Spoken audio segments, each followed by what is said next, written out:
Yeah, it would be. We talked about it yesterday.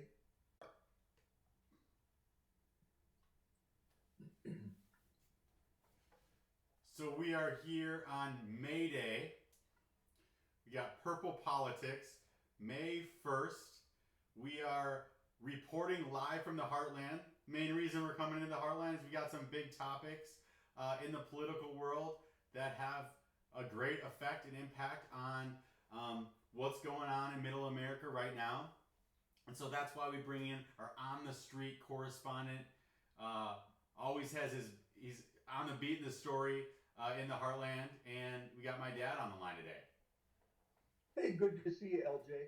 I'm reminiscing here a little bit. If we'd go back, 15 years tonight on May Day, the front door would be ringing a couple times tonight. There'd be little May baskets out there, and you'd have to run around and try to catch the person that did them. So for all the parents and grandparents out there, I don't think there's a lot of a lot of May Day baskets tonight. So my heart goes out to those. Maybe Do hopefully May they'll never get baskets again. outside of quarantine, would May baskets still be happening? Do you think? They were in your era. I don't know if May baskets have ended. They were for you. They were for your sister. I don't know if for your little sister. I think they were a little, but it seems like it's on its way out. Unfortunately. Right. Hey, back to LA. We do have some important things here today we'll talk about, but give me the rundown. To me, this purple to politics, I think it's wonderful what you're doing because it's really bringing in the red, the Republicans, bringing in the blue, the Democrats, and it's all those people in the middle that aren't red or blue, but we're a swirl of those called purple. And I love what purple is all about. So explain to me what how you feel purple is all about, except it's those who are looking for answers from both sides and not fully getting it from either side. Yeah, I think purple politics is really hopefully here. Probably more for the people right now that are just engaging in the conversation. We're not scared of both conversations. We have friends on both side of the line, red and blue, and we kind of find ourselves like a little lost in the middle. Like we appreciate policies and empathy from both sides, and are really confused of where we fit. Me personally, I don't feel like I have one individual that really clearly represents my thoughts and beliefs in politics at all right now. But that doesn't mean that I don't see myself reflected in many individuals in politics on both sides of the line. And so this is a place where we're not going to be scared to invite the conversation from both sides. That doesn't mean that we don't have beliefs and that we don't have rooted virtues and morals and expectations for this country. But we do know that we all have different ones. And that's okay too. So, although I think that most of us have the same hope and desire and place in our heart that we know America can get, I think we all have different blueprints. And I hope to be able to open up a conversation to allow ourselves to finally have the freedom to explore thought and to say it's okay that we have different expectations on how we get there. But now let's try to rely on the strengths of different arguments to help maybe get to a place where it makes sense, where we can get back to real, authentic conversation, to then hopefully actually turn that into action to have a country that reflects who we are to its truest point once we get there. I like it. Passionately said. I love it when we can passionately back our views without having to get backed into a position where people get red faced, mad, and just can't talk anymore. We all love diversity. My goodness, diversity is what made America the greatest. Different cultures, different languages, different everything, including diversity of thought. And that is what really brought me to the Purple Party because the left and the right sometimes don't have a lot of diversity of thought. And if you don't go with the party line on either side, guilty on both sides, where do you go? Well, that's where the middle is. And last voting cycle, there's what 50 some million voted for Trump. A little more than that, 50 some plus voted for Hillary. And even though she won the popular vote, he got the electoral vote, which is, I think, a great system. That'll be a super discussion in the future electoral college. But what was unrecognized is the two powerhouses in the room. The powerhouses in the room were the 60 million that didn't vote at all, and then that 10 million, like you and I, that voted but didn't vote for Trump or Hillary. So Right. that is really a unique feature. It'd be fun to look back at this in 100 years and see if the Purple Party can tap into those who didn't vote at all. Because let's face it, 25, 30% are always going to vote right. And that's fine. Yeah. 25, and I have some great friends there. 25, 30% going to vote always left. And that's fine too. But where did that 1/3 that don't vote at all go? And then maybe they're going to stay not voting. And then more importantly, where do you and I go? Guys that didn't vote for either, because we have an incredible amount of power. We can sway an election either way. Yeah. 5 million votes is going to swing it next time. So that'll be interesting. So Heartland's ready to talk. What's your question for me today, buddy? Well, so one of the main reasons that we're here is to really get your opinion on what's going on with Maskgate. And even sometimes less about like what's your opinion, but what are you hearing from the street closest to the Mayo Clinic with what's happened with Pence coming into town. There's huge controversy around him walking around the Mayo Clinic inside, I believe, the antibody laboratory, and he didn't have a mask on, which there's a lot of thoughts about it. It doesn't sound good, but what are you hearing? Well, I'll tell you, I'm certainly not an expert on anything. And in fact, after anything I say, Ed Stead, your great-great-grandpa would always say, all things said, I could be wrong. So that being said, I am real tapped in. I have over 5,000 friends on Facebook and gazillions more on Instagram. So I do get to hear both sides. And the intent of what VP Pence was doing for Trump, the administration, was good. And they were to come here generally to thank all the healthcare workers, not only just at Mayo, but in the world, for being in the front line, the physicians, the nurses, the staff, the custodians, the front doorman, all of them. That was generally what he was here for. Specifically, however, to highlight the great works, the innovative, hardworking, intelligent breakthrough medicine that's taking place on a daily basis at the Mayo Clinic. And in this case, the molecular lab, because that's where a lot of the antibody testing is going to be. So that was in the intent. The downside is, and what is the word on the street? Disappointment. And the disappointment was these things. One, when he got off the plane, he was met by Governor Walz, who's been trying to really do a great job. He had masks on, everybody had masks on. And at that point, we could see Pence didn't put a mask on. That's okay. You can ride from the airport to downtown without a mask. But then, when he got to the Mayo Clinic, he didn't put a mask on.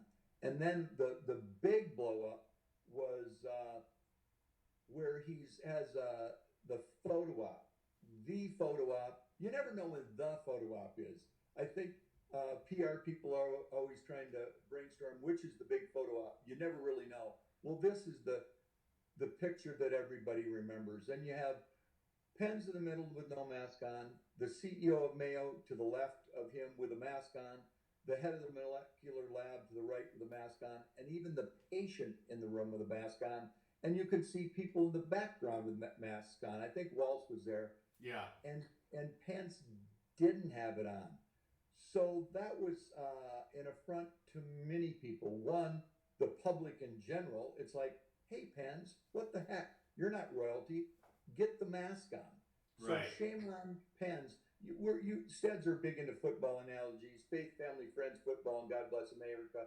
If this was a football analogy, he fumbled the ball. What an opportunity to look the people in the eye, thank him. That's what he said he wanted to do, but that's why he said he couldn't wear the mask. And then he also said, that's why I didn't wear the mask. And then he said he gets tested every day or frequently enough that he didn't have it. That all said, the optics look terrible for VP Pence and the Trump administration. What are your thoughts on the VP aspect?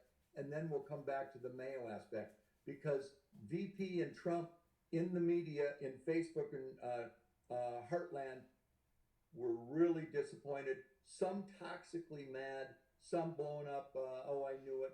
Kind of all over the board, but mostly disappointment. What did you hear out in LA? Well, in LA, it was a pretty adamant, what the heck, right? Mm-hmm. Like they, really one of those typical moments which we've had a lot during this presidency, which is a beyond belief. How could it possibly go worse? Type of moment, just with the expectations that I think that we all have for ourselves and our community around us. Nobody wants to stay inside. No one wants to wear masks on walks or going to the grocery store. And we've all collectively, even Republicans and Democrats across the board right now, have said, okay, we're in this at least for now. I think May 1st today, a lot with that is currently changing. But up until this moment, everybody had kind of full commitment into, well, we're doing this together. At least out here in LA, that's really been the sentiment that I've heard from a lot of people. Now, so there's some disappointment and kind of, I can't believe they did that type of thing. Well, and mostly because he is supposedly the leader of the ship when it comes to the task force. He is in a laboratory in the Mayo Clinic, and he's in front of a patient. Like, just kind of a 3-factor bizarro world type of photo. Well, he truly fumbled the ball. I really think that he had, the intention was good, and it could be the most beautiful photo op in the world, and why he didn't have a mask on.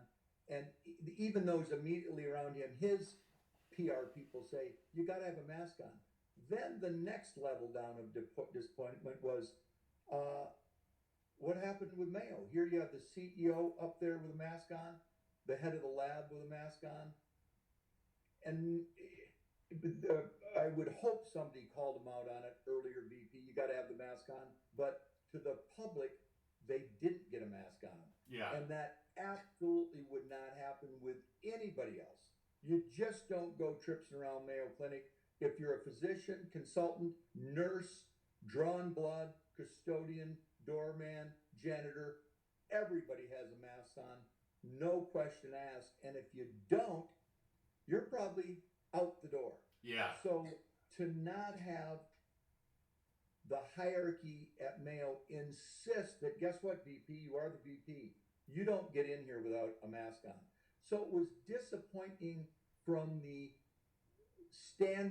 high standard of the patient and those who go to Mayo going, wait a minute, you have to have a mask on. No questions asked. So why he didn't, I get it. You know, maybe there's tons of funding that comes from the government. You don't want to offend people. These are huge decisions that there's a lot of information behind the scenes that we will never know. But you and I both know, I always tried to explain situations to you. How would you explain this to your son across the table who's in like 3rd or 4th grade? And the optics from you to me would have been, Dad, what's going on? The president fumbled the ball. Mayo hierarchy kind of didn't drop the ball fully, but it looked a little fumbly. So a lot of people were disappointed. But the loser in this was the patient, because you'll lose a little trust with the administration at politically, the hierarchy at the nation, and at Mayo. You lose. It's like, come on, we're all in this together. It looked inappropriate. It did not look reasonable, and it didn't look safe. optics, bad news for all concerned. Yeah. I would have hoped they would have come out the next day and said, I'm sorry, we made a mistake. Let's move forward, ask for forgiveness, and go from there. But I heard Pence's wife was on one of the morning shows and said, my husband didn't know he was supposed to wear a mask. And that's blatantly false from all the insiders I know that said he was explicitly told a couple weeks in advance by the advance teams, you have to have a mask. Well, so from the first jump when it comes to the Mayo Clinic, from what I hear from afar is a lot of people are bothered that Donald Trump and his task force, they don't understand the risk of Corona.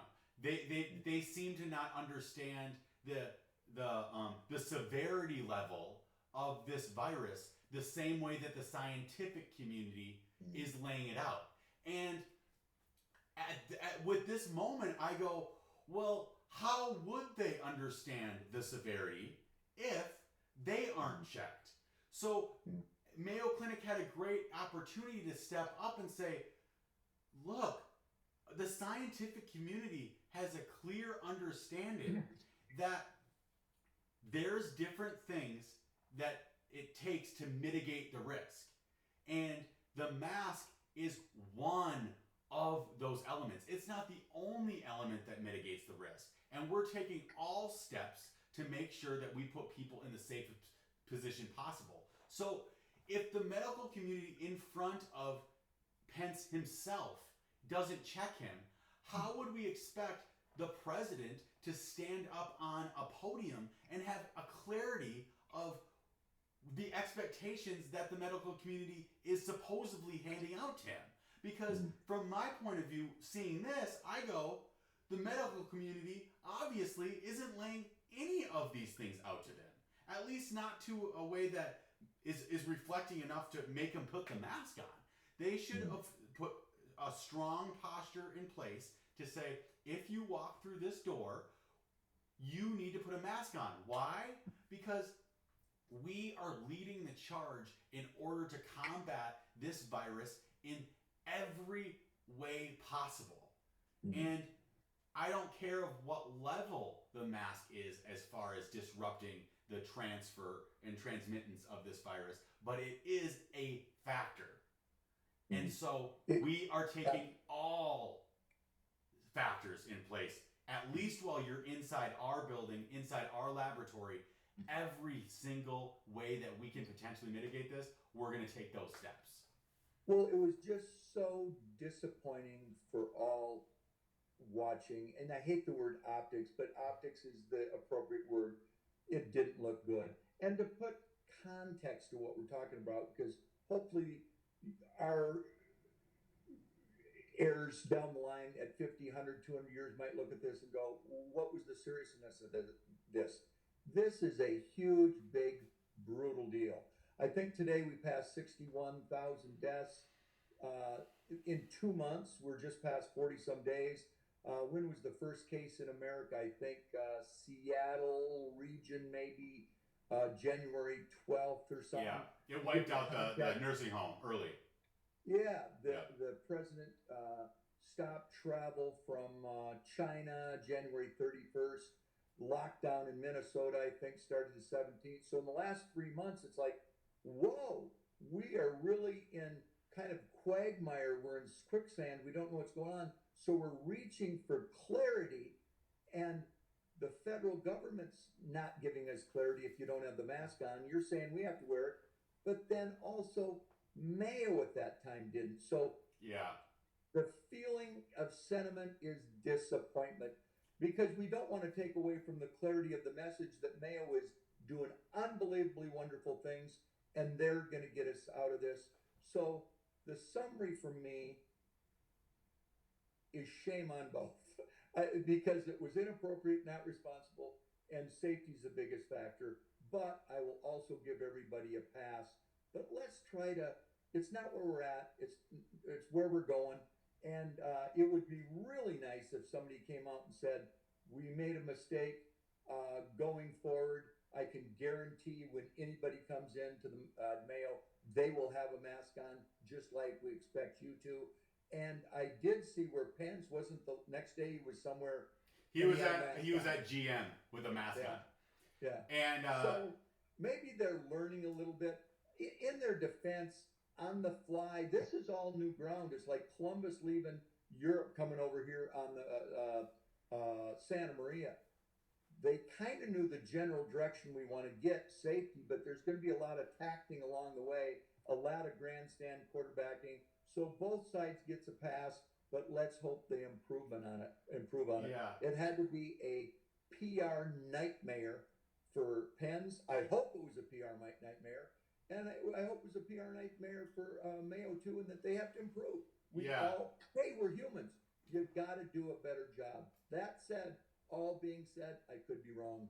Yeah, and I think there was three factors, right? So I think Pence looks like a loser, but he's kind of looked like a loser for a lot of people for a long time, as far as the left would go.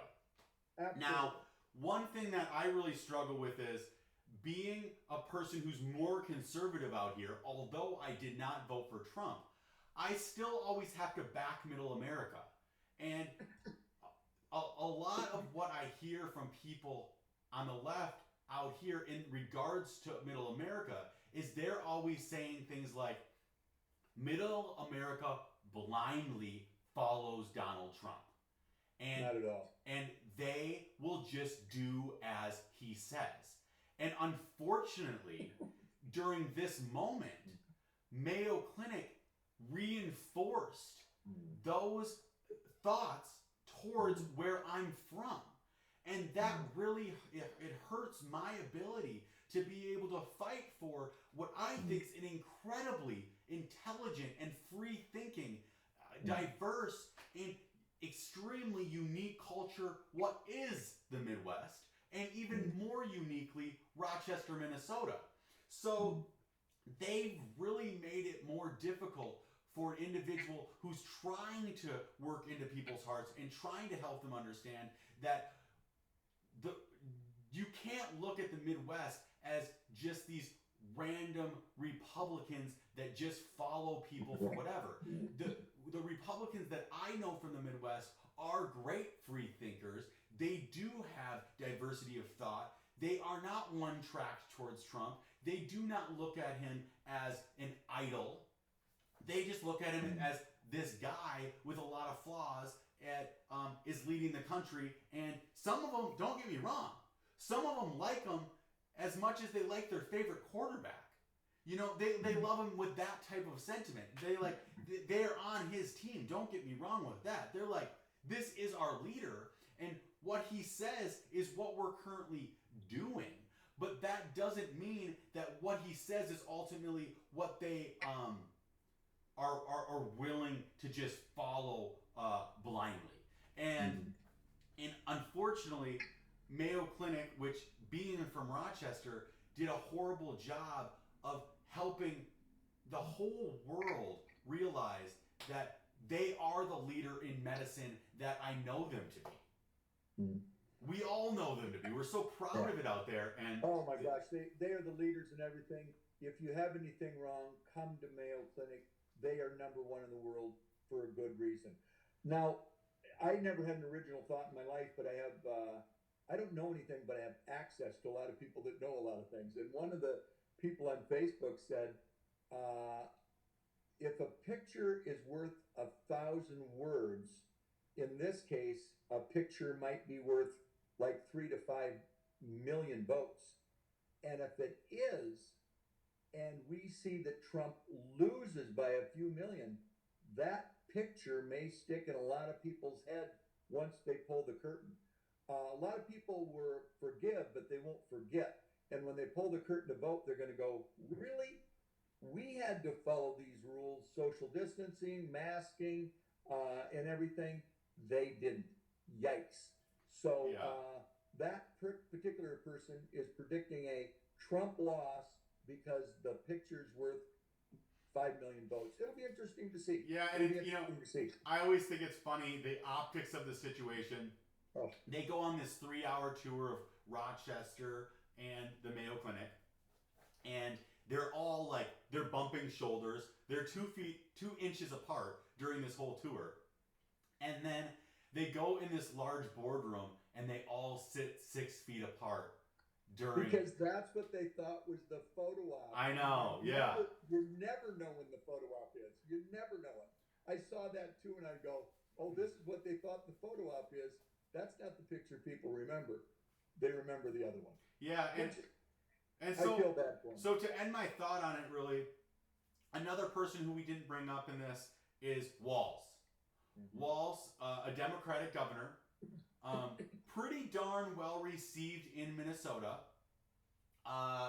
He is kind of a 50-50 guy, though. People are still kind of sorting it out, but I do think fairly well received.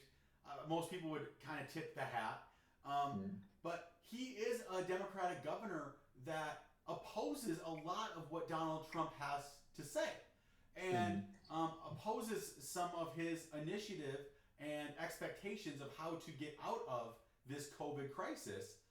He sits there with a mask on, thinking that he's in a moment to give kind of Pence a gotcha. And in doing so, he doesn't realize that he comes off like a spineless leader and gets caught in his own gotcha moment.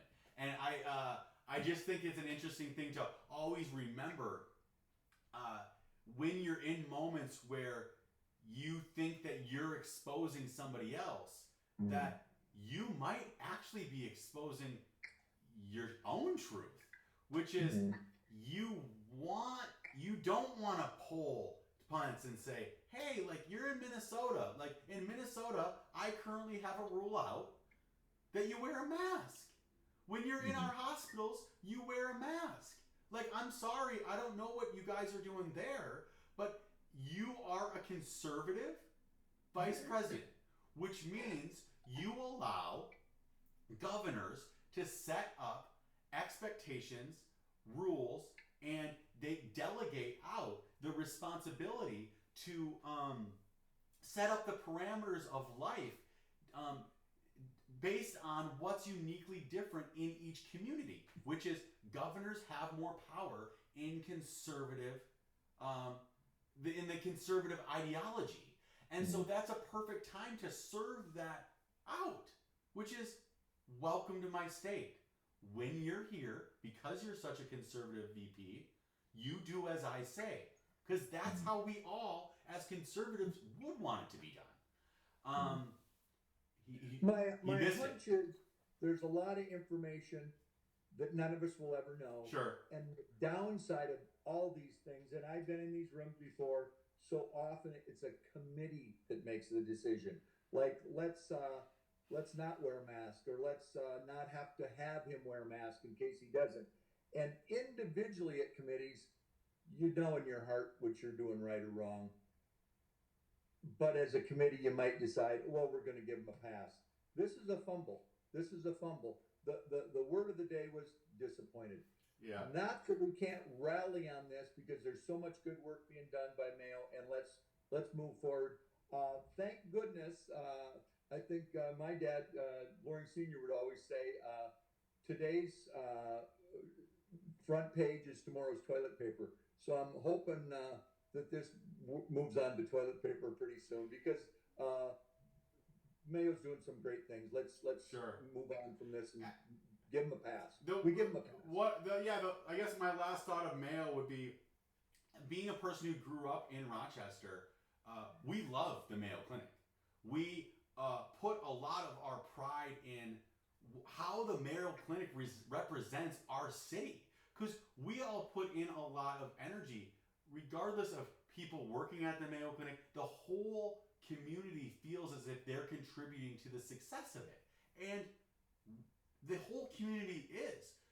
The whole Rochester as a whole is completely and emotionally invested in the positive outcome that the Mayo Clinic is creating in the world. And unfortunately, although that is all true, one of the opinions on the street would be that the administration at the Mayo Clinic is very tone deaf to understanding the population of Rochester and what our values and virtues are. And that even though they're embedded in who the Mayo Clinic is, sometimes it feels as though the administration at Mayo thinks it is far and vastly superior to life in Rochester, Minnesota. And unfortunately, this adds a little bit more evidence that they are tone deaf a little bit at the top to a vast amount of thought that we're experiencing, even in a more political landscape right now, that you would hope they would identify. So unfortunately, it's going to take a while for this scar to remove internationally and nationally.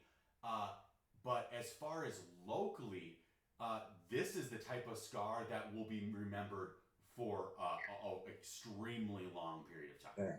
It's tough to rebuild trust with a family, with an employee, with an employer. You never do anything to tarnish your trust. That's the biggest take home.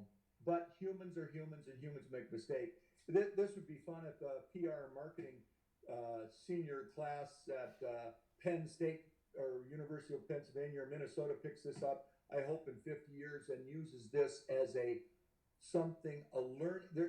learning and experiences can be positive and negative. And this was a negative learning experience. For most involved, this was an example of what not to do, overshadowed all the good things that were being done. Right. So optics is huge. I hate that word, but improvement could be made. It would be wonderful if anybody would come and say, we made a mistake and let's move forward. Let's see what happens on that. Yeah, what else you got, buddy? Let's put that one from the front burner, take it off the stove, and see if how that simmers. I love it. Any other front burner ones? What do we got? The other thing that we're going to be talking about here, and I'm going to actually switch this to, I think, a part 2. So I'm going to stop our stream and we're going to go over to a part 2 of this conversation.